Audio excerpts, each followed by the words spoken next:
प्रधानमंत्री कैसा हो, मोदी देश का प्रधानमंत्री कैसा हो,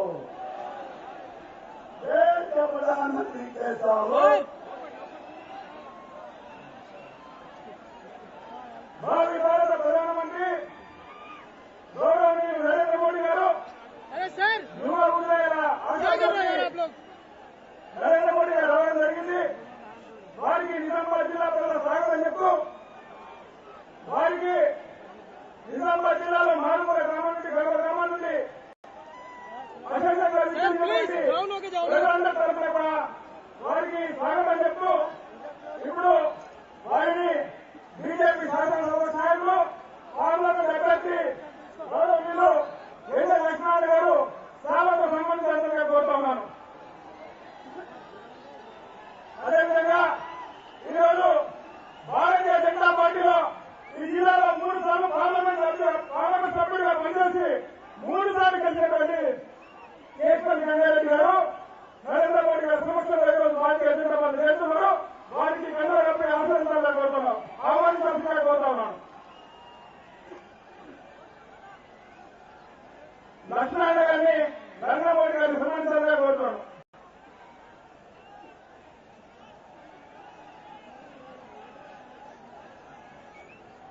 అదేవిధంగా పవన్ కళ్యాణ్ గారిని కూడా సంబంధం పెద్దలు గౌరవనీయులు నరేంద్ర మోడీ గారిని ప్రసంగించాలని కోరుతున్నాను.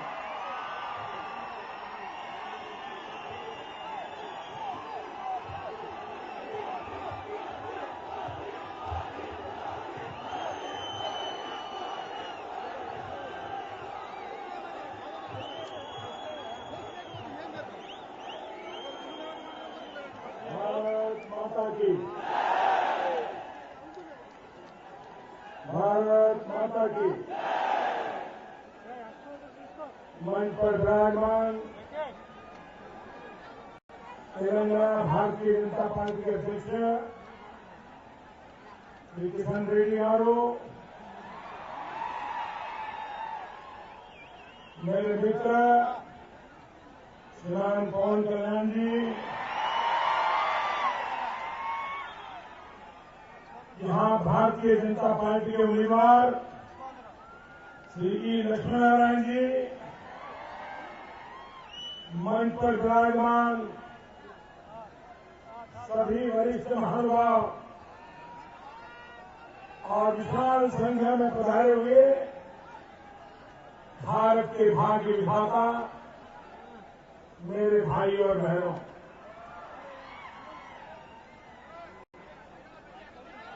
इतनी भयंकर गर्मी में मैं जहां मेरी नजर पहुंच रही है मुझे माथे ही माथे नजर आ रहे हैं। भाई बहनों, ये तेलंगाना का मिजाज साफ साफ कह रहा है अब तेलंगाना को क्या चाहिए। भाइयों बहनों, तेलंगाना के लोगों ने इसके पहले बहुत चुनाव देखे होंगे, बहुत बार मतदान किया होगा,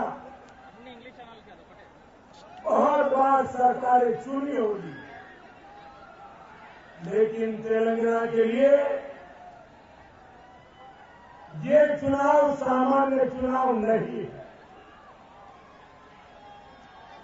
देशवासियों के लिए एक चुनाव जितना महत्व का है उससे ज्यादा तेलंगाना के लोगों के लिए ये चुनाव महत्व का है। इसलिए अगर किसी परिवार में बालक का जन्म हुआ हो और बालक के जन्म के साथ मां की मृत्यु हो गई हो, उस बालक को संभालना, उसका लालन पालन करना, उसको बड़ा बनाना, ये कितनी बड़ी जिम्मेवारी होती है। भाई बहनों, और इसलिए आपके लिए ये तय करना है कि दिल्ली में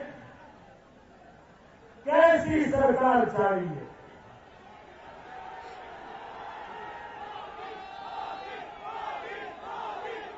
क्या आप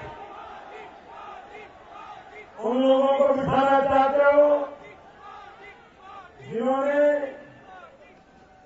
सालों तक तेलंगाना की मांग को ठुकराया था? 1100 से अधिक नौजवान शहीद हो गए थे। क्या मेरे भाई बहनों, जिन लोगों ने यहां के नौजवान के सीनों में गोलियां चलाई थी, जिनके पापों के कारण यहां के नौजवान शरीर पे आग लगा करके जल जाते थे, उन 1100 माताओं को देखिए जिन्होंने अपने बच्चे खो दिए। कितनी बड़ी कीमत चुकाई है, तब तेलंगाना मिला। ये तेलंगाना आपको किसी ने नहीं दिया है। ये जो कह रहे देने वाले झूठ बोल रहे हैं। तेलंगाना आपने बलिदान देकर के पाया है। और इसलिए इस बार गलत वोट डालना मतलब उन 1100 बलिदानों को ठुकरा देना। इस बार गलत वोट डालना उसका मतलब है कि जिन माताओं ने अपना लाल खो दिया है, उस मां के गांव पर नमक छिड़क देना। और इसलिए मैं तेलंगाना के भाई बहनों को बहुत जिम्मेवारी के साथ आज मैं तेलंगाना की धरती पर आया हूं। मैं आपको विश्वास दिलाने आया हूं। आप निर्णय कीजिए, आपको तेलंगाना किसके हाथों में देना है।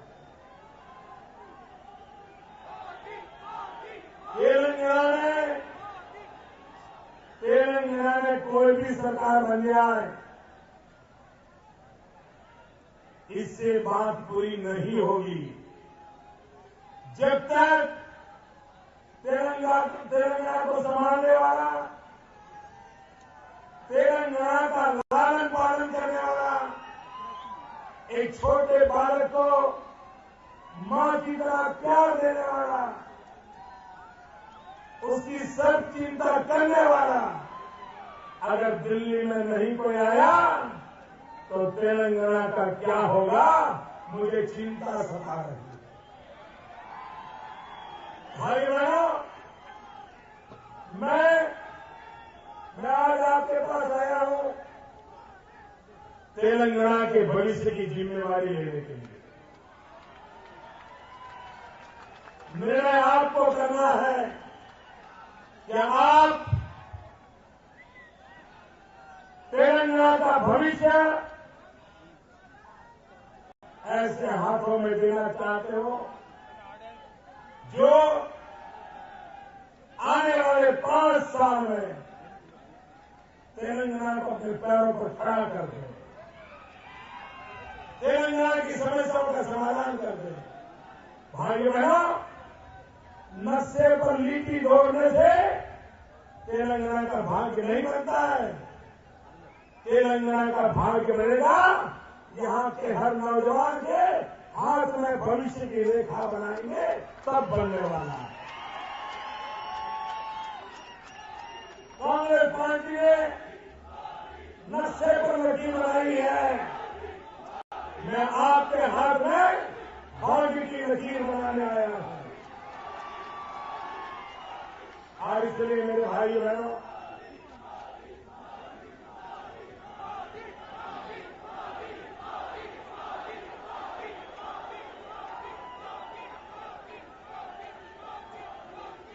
इसलिए मेरे भाई बहनों, अब कांग्रेस का इतिहास देख लीजिए, इन पे भरोसा कर सकते हैं क्या?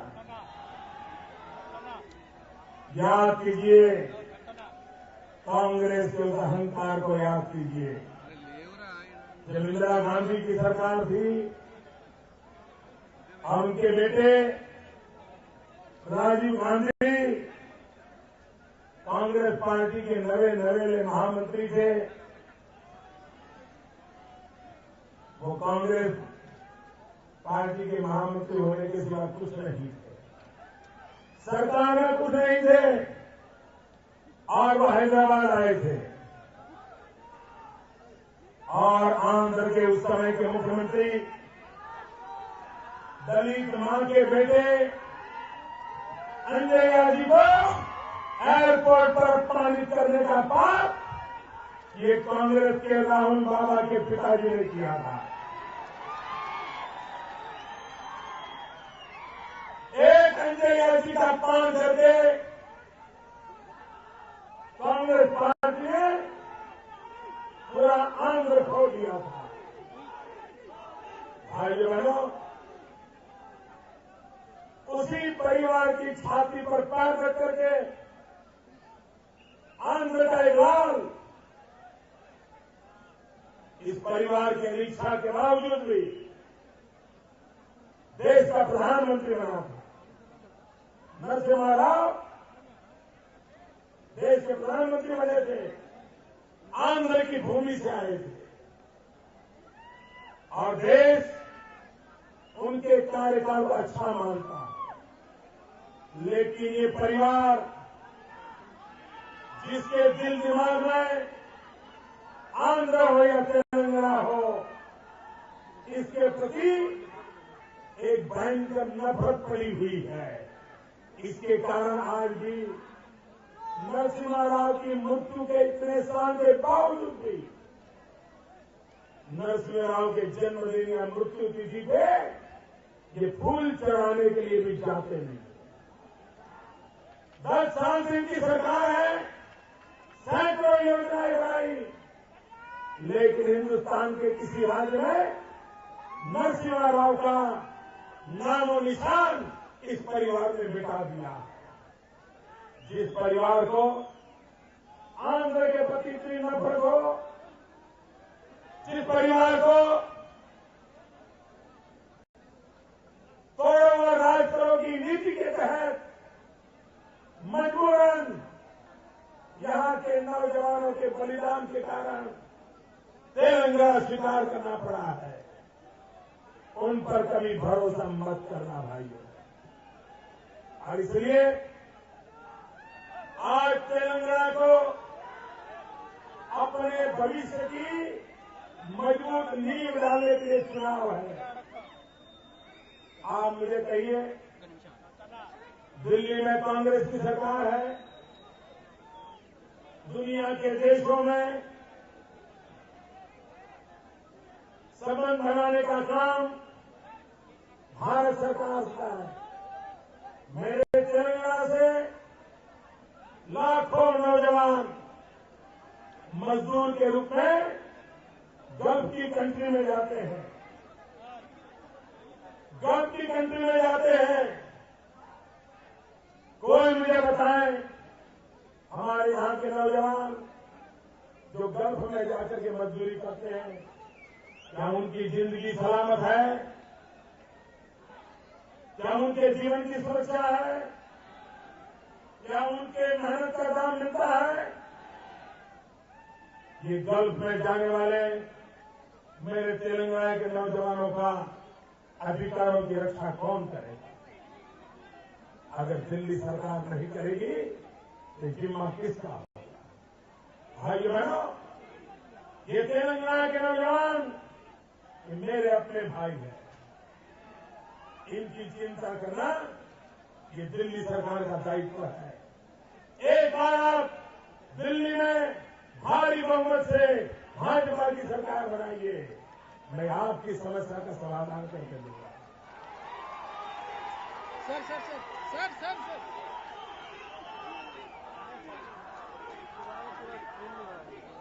भाइयों बहनों, ये चुनाव के दिनों में हमेशा मुझे आपकी याद बहुत आती है, विशेष करके किसानों की याद बहुत आती है, क्योंकि चुनाव में भाषण करते करते गला खराब हो जाता है, तो ये किसानों ने जो हल्दी तैयार करते हैं वही हमारा गला बचाती है, वही औषध का काम करती है। इतना बड़ी मात्रा में टर्मरिक की खेतियां हो रही है, लेकिन भाइयों बहनों, आज पूरे विश्व में टर्मरिक पर संशोधन हो रहे हैं। अमेरिका टर्मरिक के पेटेंट करवाता है, लेकिन दिल्ली में बैठी हुई मेरी सरकार को टर्मरिक के आधार पर दवाइयों के कारखाने लगाना, आंध्र के किसानों को वैल्यू एडिशन देना, ये मेरी दिल्ली सरकार को सूझता नहीं है। और इसलिए मेरे भाइयों बहनों, कितनी बड़ी मात्रा में यहां मेरा किसान आत्महत्या कर रहा है। भाइयों बहनों, लाल बहादुर शास्त्री कहते थे, जय जवान जय किसान। लेकिन भाइयों बहनों, आज ये मां बेटे की सरकार में न जय जवान दिखाई देता है, न जय किसान दिखाई देता है। पाकिस्तान आकर के हमारे जवानों का सर काट लेता है और दिल्ली की सरकार सोई पड़ी है। माओवाद, आतंकवाद हमारे सुरक्षा बलों को बम, बंदूक और पिस्तौल से भून देते हैं और सरकार बयानबाजी करने के सिवाय कुछ कर नहीं पाती। भाइयों बहनों, आजादी के बाद युद्धों में जितने जवान मारे गए, उससे ज्यादा जवान, जितने जवान युद्धों में मारे गए, उससे ज्यादा जवान आतंकवादियों की गोलियों से मारे गए। और जितने कुल जवान मारे गए, चाहे युद्ध में मरे हो या आतंकवादियों से मरे हो, उससे ज्यादा मेरे किसानों ने आत्महत्या की है। भाइयों बहनों, ये मां बेटे की सरकार के लिए ये जय जवान जय किसान नहीं, उनका तो नारा है मर जवान मर किसान। भाइयों बहनों, देश के लोकतंत्र को परिवारवाद से बहुत बड़ा खतरा होता है। वंशवाद ये लोकतंत्र का दुश्मन होता है। भाइयों बहनों, दिल्ली के परिवारवाद ने हिंदुस्तान को तबाह कर दिया है। मां बेटे की सरकार ने भारत को कहीं का रहने नहीं दिया है। मेरे तेलंगाना के भाइयों बहनों, क्या आप भी तेलंगाना में गलती करना चाहते हो? एक ही परिवार वाली राजनीति करना चाहते हो? एक ही परिवार के 4 लोग चुनाव के मैदान में आके खड़े हो गए। क्या तेलंगाना के नौजवानों में दम नहीं है? क्या तेलंगाना की बेटियों में दम नहीं है? भाइयों बहनों, लूटना ही जिनका मकसद है, ऐसे लोगों के भरोसे कि नया पैदा हुआ तेलंगाना, उसको मरने दिया नहीं जाएगा। शिशुअवस्था में है, उसको विशेष लालन पालन की जरूरत है, उसकी चिंता कोई करे, इसकी आवश्यकता है। भाइयों बहनों, ये काम मैं बहुत भली भांति कर सकता हूं।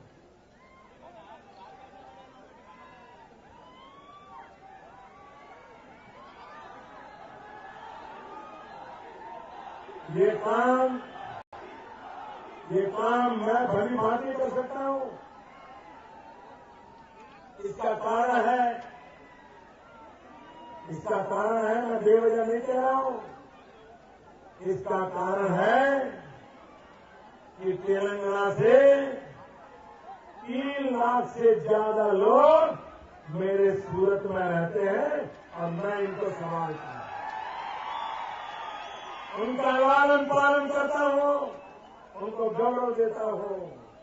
भाइयों बहनों, मुझे तेलंगाना के लोगों को संभालने का पूरा अनुभव है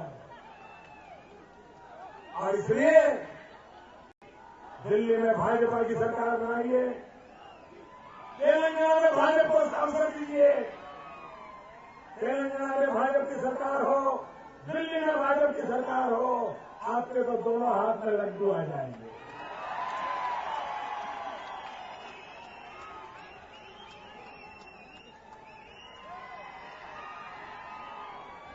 भाइयों बहनों,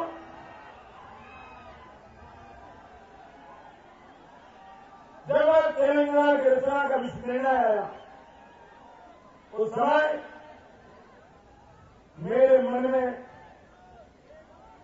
एक बात थी जो मैंने सार्वजनिक रूप से कही थी, क्योंकि तेलंगाना बने ये भारतीय जनता पार्टी का निर्धार था।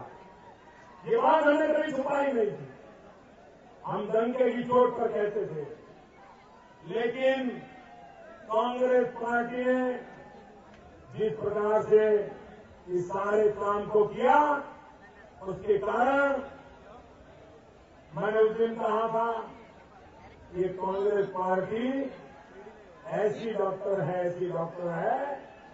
जिसने बच्चे को तो जन्म दिया लेकिन मां को मार दिया।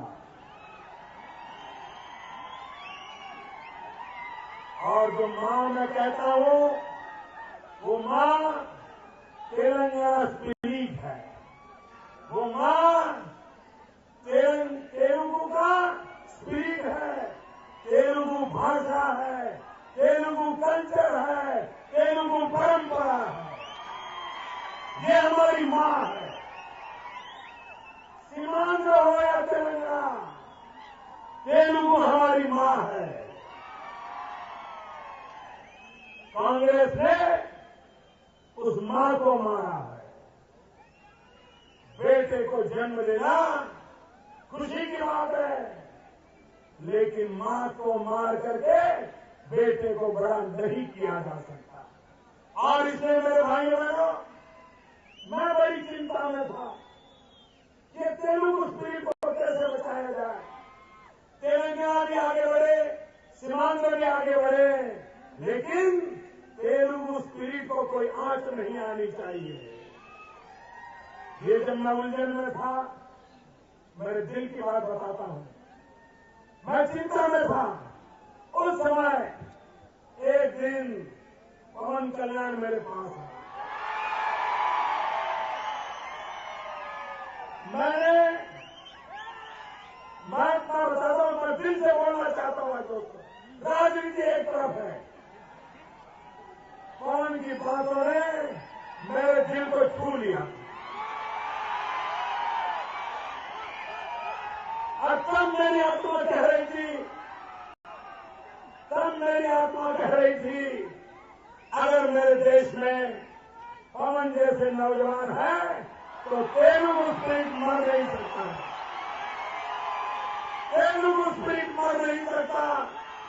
और इसलिए भाइयों बहनों, तेलंगाना भी आगे बढ़े, सीमांध्र भी आगे बढ़े, और ये दोनों बेटे तेलुगु मां को भी संभाले। ये काम कौन कर सकता है? भाइयों बहनों, राजनीति से ऊपर बहुत सारी बातें होती हैं। अगर उनको नहीं संभालते तो देश नहीं चल सकता। और इसलिए भाइयों बहनों, सत्ता आए जाए, कोई जीते कोई हारे, ये देश अजरामर है, ये भूमि अजरामर है, यहाँ के लोग अजरामर है। और इसलिए हमारा काम है कि हम अब तेलंगाना को आगे कैसे बढ़ाएं। अब तेलंगाना को आगे बढ़ाने के लिए कैसा नेतृत्व चाहिए। अगर बाजार में बिकाऊ माल आ गया तो कहीं के नहीं रहोगे। और आप जानते हैं तेलंगाना की राजनीति में कैसे कैसे बिकाऊ लोगों ने जगह बना ली है। भाइयों बहनों, आप भारतीय जनता पार्टी पे भरोसा कीजिए, हमारे गठबंधन पे भरोसा कीजिए। दिल्ली में ये सरकार का जाना तय है। अब कांग्रेस बैठ नहीं सकती। सरकार बीजेपी की बनने वाली है, कोई रोक नहीं सकता। लेकिन अगर तेलंगाना से कमल वहां नहीं पहुंचेंगे, अगर वहां पर से जो मुझे भेजना है, अगर पाइपलाइन नहीं डालोगे तो आएगा कैसे। तो तेलंगाना से सारे के सारे एमपी चुन करके भेज दीजिए, ताकि उस पाइपलाइन से मैं तेलंगाना की भलाई के लिए माल सामान भेजा करूं। भाइयों बहनों, आज समय की सीमा है, अभी ढेर सारी सभाएं करनी है। और इसलिए लंबी बात न करते हुए आपने इंतजार किया, इतनी तपस्या की, मैं फिर आपको विश्वास दिलाता हूं, दिल्ली में जो सरकार बनेगी हमारी, उस सरकार के लिए तेलंगाना एक ऐसा बालक है जिसका लालन पालन करना ये हमारी जिम्मेवारी है, कि हम पूरा करके रहेंगे। बहुत बहुत धन्यवाद। भारत माता की, भारत माता की।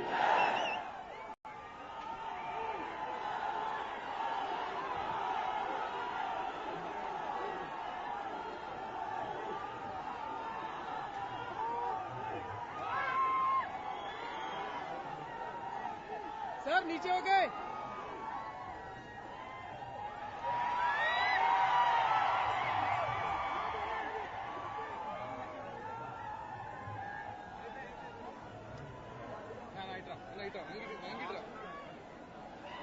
हाँ,